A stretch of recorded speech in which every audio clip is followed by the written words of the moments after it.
Hello friend, welcome to my channel. আশা করি সকলে খুব ভালো আছেন আর আমিও ভালো আছি।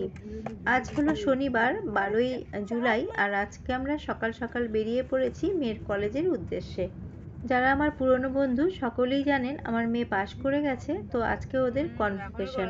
তো কনভোকেশনে আমি, ওর বাবা আর ও আমরা তিনজনে মিলে যাচ্ছি। কলেজে আসতে প্রায় 1 ঘন্টা 15-20 মিনিট মতো লাগলো। আর এই যে চলে এসেছি কলেজের চত্বরে। এই যে আমরা এখন ঢুকে যাব কলেজের গেট দিয়ে। সামনে গেট করেছে, আমরা এখন ঢুকে যাচ্ছি। সামনে গেট করেছে। নার্সিংদেরও তো আজকে তাই নাকি? হ্যাঁ, লেখা আছে সেকেন্ড গ্র্যাজুয়েশন। সেকেন্ড ব্যাচ নাকি মামা তোরা? হ্যাঁ, আমাদের সিনিয়রদের পরে আমরা। ও, মানে দুটো ব্যাচই বেরোলো তাহলে? হ্যাঁ, আর একটা ব্যাচ এখন ইন্টার্নশিপে ঢুকেছে। কোন জায়গায় যাবো রে মামা? এই সাইডে। আচ্ছা, ওইদিকে পার্কিং করবেন তো ওনাদেরকে ড্রপ করে দিয়ে এসে এইদিকে বাঁদিকে মাঠ আছে, বাঁদিকে চলে যাবে, ঠিক আছে? এই ডান দিকে বিশাল এলাকা জুড়ে ওদের কলেজ আর সোজাসুজি দেখা যাচ্ছে লাইব্রেরি। লাইব্রেরি থেকে আমরা ডান দিকে চলে যাব, ডান দিকে ওদের একাডেমিক সেকশনে যাব, ওইখান থেকে ও রেজিস্ট্রেশন করবে। সাথে থাকুন, দেখতে থাকুন আমার আজকের এই ব্লগটা। অনেকদিন তো বিশাল হলটার ভেতর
রেজিস্ট্রেশন করার পরে প্রথমে গাউন এবং ক্যাপ দিল, ওগুলো পরে এখন ওরা যাচ্ছে ওদের গ্রুপ ফটো তুলতে। তো আমিও চলে এসেছি এই যে ওদের লাইব্রেরির সামনে।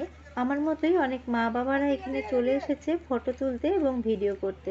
তো আমিও এখানে দাঁড়িয়ে ওদের একটুখানি ফটো তুলে নিচ্ছি আর ভিডিও করে নিচ্ছি। তো সাথে থাকুন, দেখতে থাকুন, আশা করি আপনাদের ব্লগটা খুব ভালো লাগবে।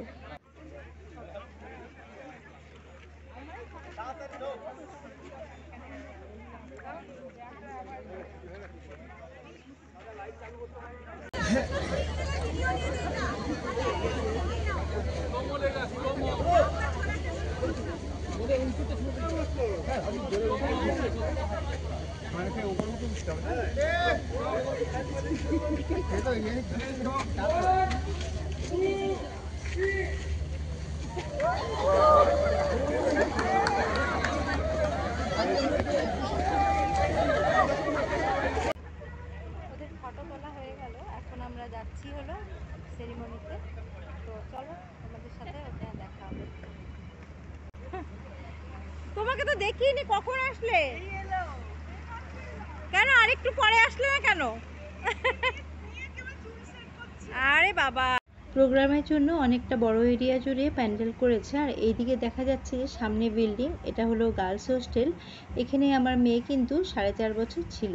আর এই যে ডান দিক দিয়ে এই গেটটা দেখা যাচ্ছে, এই গেট দিয়ে কিন্তু যারা ভিআইপি তারা ঢুকবে, আর আমাদের অন্য একটা এন্ট্রান্স আছে। তো আমি ওই এন্ট্রান্স দিয়ে এখন ভেতরের দিকে যাব। তো সাথে থাকুন, দেখতে থাকুন।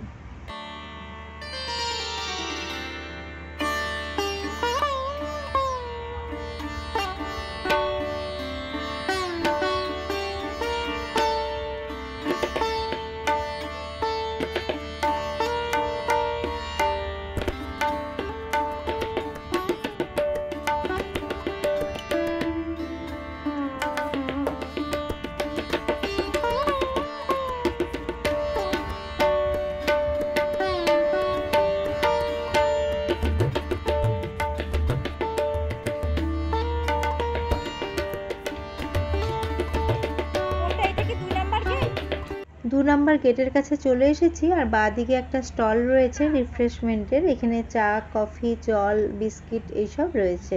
তো আমিও কফি নিয়ে নিলাম আর একটা বিস্কুটও খেয়ে নিলাম সাথে। বিস্কিট না, আমি কুকিজ নিয়েছিলাম একটা। অ্যাকচুয়ালি এত সকাল সকাল বাড়ি থেকে বেরিয়েছি, স্নান পুজো টুজো করে, তো খাওয়ার একদমই সময় হয়নি। চা এবং কফি দুটোই ছিল, আমি 1 কাপ কফি নিয়ে নিলাম, সাথে একটা কুকিজ। কনভোকেশন 11টা থেকে শুরু হওয়ার কথা ছিল, কিন্তু এখন কিন্তু প্রায় 12:30টার মতো বাজে। আর এইসব ব্যাপারে তো একটু দেরি হয়েই যায়। এই যে আমি কফি খেয়ে এখন ভেতরের দিকে যাচ্ছি, আর ভেতরটাও আপনাদের সাথে একটু শেয়ার করে দিচ্ছি। এই যে সমস্ত চেয়ার এখানে সাজানো রয়েছে, আর এখানে কিন্তু কোনো সিট নাম্বার নেই। চেয়ারগুলোর মধ্যে কোনো রকম নাম্বার না দিয়ে স্টুডেন্টদের নাম লিখে দেওয়া হয়েছে। আর একজন স্টুডেন্টের সাথে 3 জন করে আসতে পারবে, এরকমই মানে দিয়েছে এদের কার্ড। আর আমাদের তো দুজনই এসছি, আমি এবং ওর বাবা। একটু কিছুক্ষণ ভেতরে থাকার পরে বাইরে থেকে আওয়াজ আসছিল ব্যান্ড পার্টি, তো আমি চলে এসেছিলাম। আর এই যে এখন দেখতে পাচ্ছি যে ব্যান্ড পার্টি দিয়ে ওদের অনার দিয়ে ভেতরে আনছে, তো সেটাও আপনাদের সাথে শেয়ার করে দিলাম।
সকাল প্রচণ্ড গরম এবং রোদ ছিল, বাচ্চাগুলোর ঘেমে নিয়ে এইসব গাউন এবং ক্যাপ পরে একদম নাজেহাল অবস্থা। তাও এর মধ্যেই একটা আনন্দ আছে, ওদের একটা বিশাল একটা পাওয়ার আনন্দ। তো এই যে ওরা এখন গেট দিয়ে ঢুকে যাচ্ছে, একটু পরেই কিন্তু শুরু হয়ে যাবে ওদের গ্র্যান্ড সেরেমনি। ওদের পেছনে পেছনে আমিও ভেতরে চলে এসেছি, আর ওরা একদম সামনের দিকে চলে গেছে, কেননা ওদের স্টেজে যেতে হবে, স্টেজ থেকে মেডেল নিতে হবে, তার জন্য ওরা কিন্তু একদম সামনের দিকে রয়েছে। আর ডান দিকে রয়েছে special গেস্টরা। We have Dr. Devatrita Ghosh. We got her on the stage. She will be felicitated by Mr. Rahul Goswami, sir.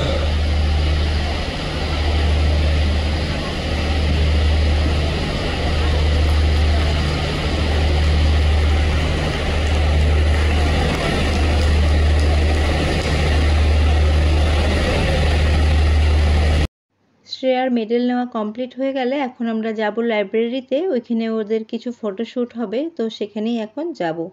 Library থেকে সোজা চলে এসেছি আমরা লাঞ্চ করতে। এখন কিন্তু প্রায় 3:30-4টে মতো বাজে, অনেকটাই লেট হয়ে গেছে। আর লাঞ্চ কিন্তু খুব ভালো ছিল। ফিশ ফ্রাই ছিল, নান ছিল, ছোলে ছিল, ভাত, ডাল, আলুর দম, চিকেন ছিল, মাছের কোরমা ছিল, চাটনি পাঁপড় তো থাকবেই। ডেজার্টে ছিল মিষ্টি দই, মাখা সন্দেশ এবং সন্দেশ। লাঞ্চের সময় মুষলধারে বৃষ্টি হয়েছে, আর চারিদিকে কিন্তু জলও জমে গেছে। লাঞ্চের পরে মেয়ে আবারও একটু বন্ধুদের সাথে দেখা করতে গেল, বন্ধুদের সাথে ফটো তুলে এখন আমরা বেরিয়ে পড়েছি। এখন বৃষ্টি কিছুটা কমে গেছে, আর এই যে বাদিকে ওদের লাইব্রেরির সামনে দিয়ে এসেছিলাম, আর এই সামনে দিয়েই বাইরে বেরিয়ে যাচ্ছি। আর ব্লগটা কেমন লাগলো কমেন্ট করে জানাবেন, ভালো লেগে থাকলে একটি লাইক করবেন। স্মৃতির পাতায় রেখে দেওয়ার জন্য কিছু সুন্দর মুহূর্ত ক্যাপচার করেছি, সেগুলোই আমি আপনাদের সাথে শেয়ার করে দিলাম। ফটোগুলো কেমন লাগলো কমেন্ট করে অবশ্যই জানাবেন।